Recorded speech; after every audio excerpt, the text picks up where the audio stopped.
Hello friend, आज हम लोग ऑब्जेक्टिव इम्पोर्टेंट क्वेश्चन देखेंगे जो एग्ज़ाम की दृष्टि से काफ़ी महत्वपूर्ण है। अगर आप लोग एग्ज़ाम देते होंगे या क्वेश्चन बैंक देखते होंगे तो देखिएगा ये कितना बार रिपीट हुआ है क्वेश्चन और बहुत इम्पोर्टेंट क्वेश्चन है। चलिए, पहला क्वेश्चन है, किस विदेशी यात्री ने भारत का दौरा सबसे पहले किया था? ए ह्वेनसांग, बी मेगास्थनीज, सी ईत सिंह और डी फाहियान। तो इसका सही जो आंसर होगा वो ऑप्शन बी होगा, मेगास्थनीज। मेगास्थनीज जो सेल्यूकस निकेटर का राजदूत है और चंद्रगुप्त मौर्य के दरबार में आता है। ये पहला विदेशी यात्री है जो भारत का दौरा करता है। फिर से ह्वेनसांग है, ये हर्षवर्धन के शासनकाल में भारत आता है और इसकी रचना है CUT। और मेगास्थनीज की रचना है इंडिका, जिससे मौर्य प्रशासन की जानकारी मिलती है। सी में है अगर ईत सिंह, तो ईत सिंह ये 7वीं शताब्दी में भारत आता है। और डी है फाहियान, ये भी इम्पोर्टेंट है। फाहियान चंद्रगुप्त विक्रमादित्य के समय में भारत आता है, चंद्रगुप्त द्वितीय के समय भारत आता है। और फाहियान की जो रचना है फोक्यों की, तो ये भी इम्पोर्टेंट है, लेकिन जो ये क्वेश्चन था उसका आंसर मेगास्थनीज है जो भारत का सबसे पहले दौरा किया था।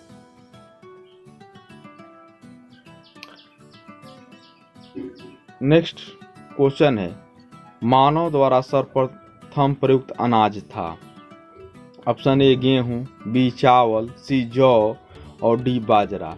तो मानव द्वारा सर्वप्रथम प्रयुक्त अनाज था चावल। मानव ने सबसे पहले चावल का प्रयोग किया था। नेक्स्ट क्वेश्चन है, खजुराहो स्थित मंदिरों का निर्माण किसने किया था? ए होलकर, बी सिंधिया, सी बुंदेला और डी चंदेल। तो खजुराहो में जितने भी मंदिर बने हैं वो सब चंदेल शासकों ने बनवाया है। ऑप्शन डी इसका सही आंसर है। राष्ट्रकूट साम्राज्य का संस्थापक कौन था?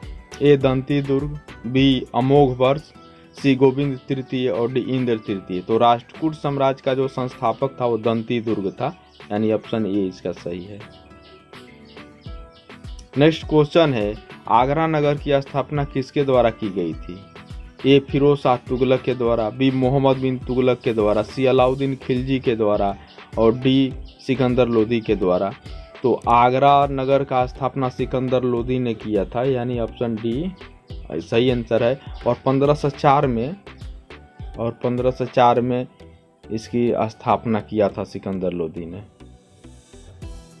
नेक्स्ट है, निम्नलिखित में से कौन सा ईंधन न्यूनतम पर्यावरणीय प्रदूषण उत्पन्न करता है? ए डीजल, बी कोयला, सी हाइड्रोजन और डी केरोसिन। तो सबसे कम पर्यावरण प्रदूषण उत्पन्न करता है हाइड्रोजन,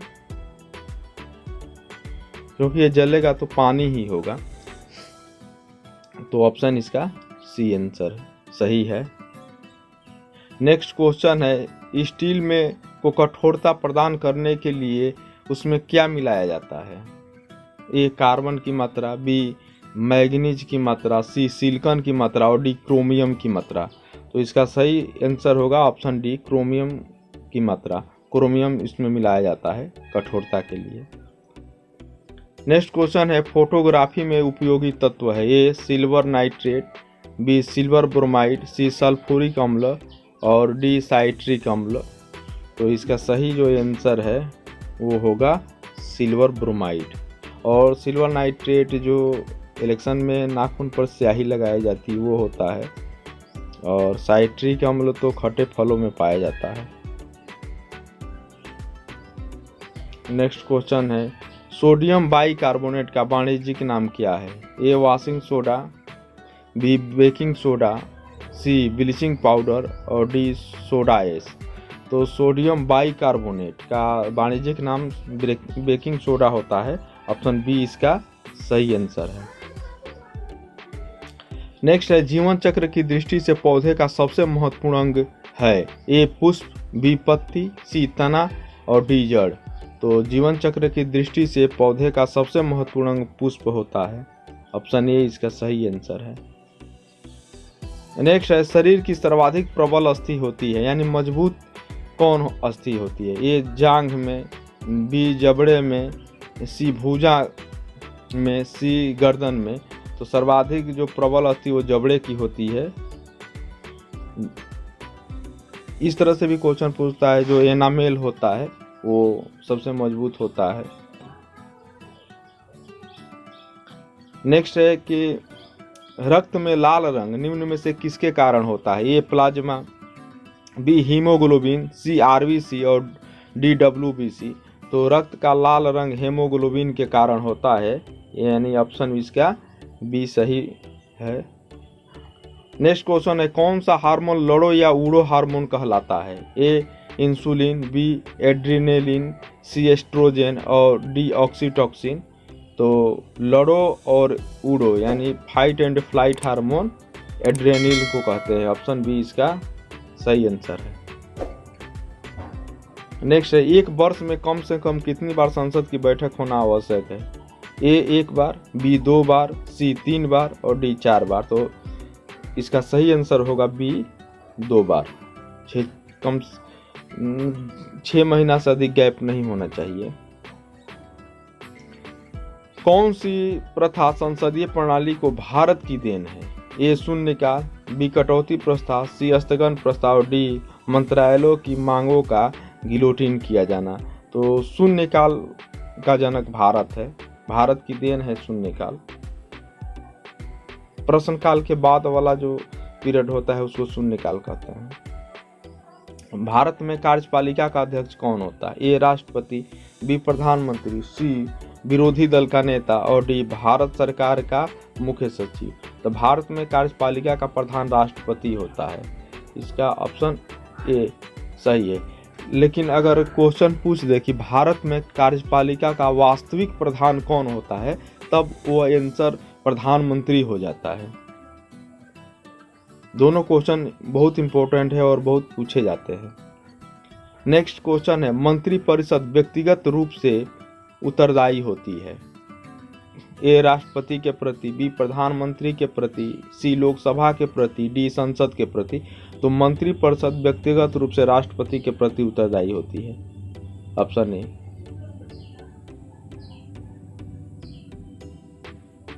और सामूहिक रूप से पूछ देगा तो लोकसभा के प्रति उत्तरदायी होती है।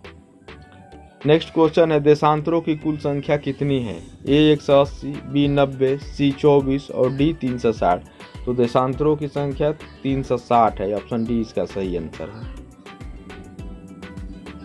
1 डिग्री पर एक देशांतर, जो वृत्त होता है 360 डिग्री का, तो 360 देशांतर। एक देशांतर को पार करने में 2 स्थानों में स्थानीय समय के बीच कितना अंतर होता है? ए 8 मिनट, बी 4 मिनट, सी 2 मिनट और डी 0 मिनट। तो 1 डिग्री देशांतर पार करने में 4 मिनट का समय लगता है। ऑप्शन बी इसका सही।